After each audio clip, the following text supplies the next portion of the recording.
여러분大家好，我是 Stan。大家知道吗？在《흑백 요리사》第2季结束后，并没有像《흑백 요리사》第1季那样出现全员爆红的现象。这一季多数主厨的人气其实都属于温和上升，但唯独只有3位主厨从漫画走出来的天才怪人최강록、最不像大师的大师임성근、现实版白马王子孙정원人气出现爆炸性成长，到底是为什么呢？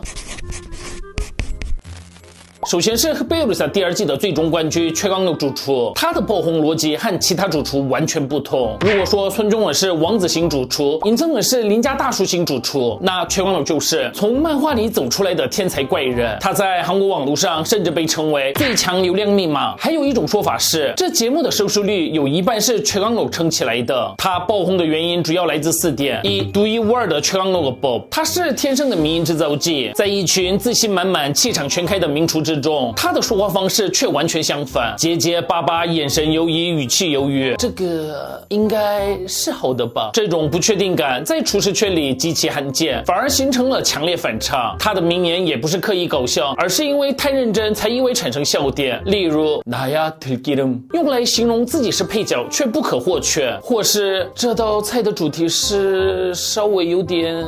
那个。这种社恐但实力超强的人设，让许多年轻观众，特别是 I 型人格，产生强烈共鸣与保护欲。2、料理御宅族的极致设定，观众迷恋他的另一个原因在于，他看起来对输赢没兴趣，只对把料理做到最好有兴趣。他对炖煮几乎病态的执着，不论拿到什么食材，第一个反应都是要不要拿来炖一下。这种单一而极端专注的职人性格，非常符合漫画天才角色的设定。再加上他早年曾夺下 MasterChef Korea 2冠军，整个人自带不按牌理出牌的鬼才光环。3、实力与外表的极端反差，外表看起来像加班过度的上班族，但一拿起刀，整个人瞬间切换模式。他的料理风格属于日韩融合的细腻系统派，连配菜都能抢走主菜风采。这种看起来很弱，实际上最强的反差感，完美集中观众的慕强心理。在节目结束后，최강록主厨的 YouTube 节目식덕후短短4天就突破200万观看，之前出演的 Netflix 综艺主观식당也跟着重新获得超高人气啊！不过这个主观식당目前在台湾 Netflix 是看不到的，这时候我们就可以使用 Surfshark VPN。使用 Surfshark VPN 可以一键切换伺服器，只要切換到韩国，你就可以直接收看主观식당，或者是我最近的最爱이혼 숙녀。喜欢韩剧的人也别错过，在台湾 Netflix 看不到的强大的主演 Good Partner， 用 VPN 也能直接解锁。像我一样喜欢日剧日漫的人，如果切换日本，你就可以看各种最新日漫，以及只有在日本 Netflix 能看的反町隆史 GTO Reviver、木村拓哉、马斯卡列多奈多，以及许多经典日剧。世界各地的影音平台就像把电影院搬回家一样，想看什么就看什么。而且如果你正在学外语，透过当地丰富的影视资源，不只是追剧而已，你可以直接听到最真实的母语语速、语气、用法，比课本还实用。有些影片甚至没有字幕，但这不是缺点。一开始可能听得有点吃力，但正因为这样，反而更能训练你的听力，逼自己真正去听、去理解。长期下来，你会发现自己对外语的反应速度真的会明显变快。现在只要点击下方的链接 surfshark.com/thank you 来了，输入专属优惠码 thank you 来了，就能多拿4个月试用期。所以不管你是常常出国旅行的人，天天追剧的居民，正在努力学外语的学生，还是只是想要一个更安全自由的上网环境， Surfshark VPN 都能帮到你的。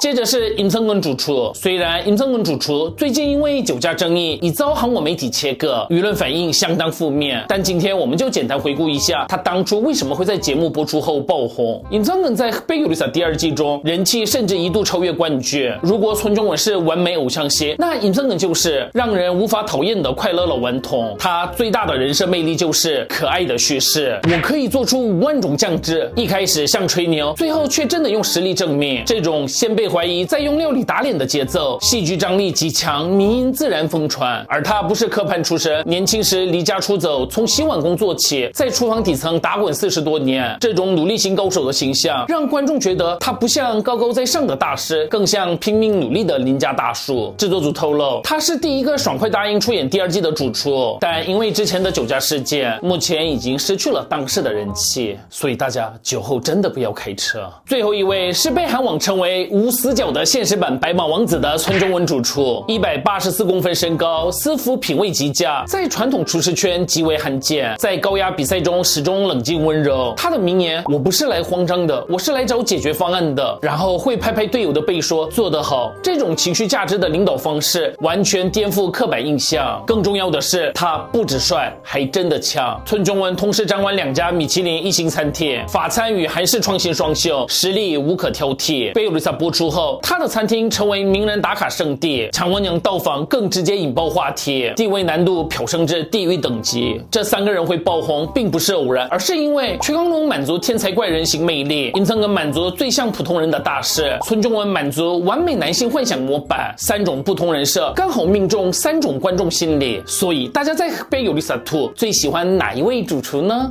大家有没有跟我一样，在看完贝尤丽莎第2季之后，整个人突然很想下厨？所以最近在家每天都是我在煮饭、炒菜、洗碗。我是自恋的，真的，太问了。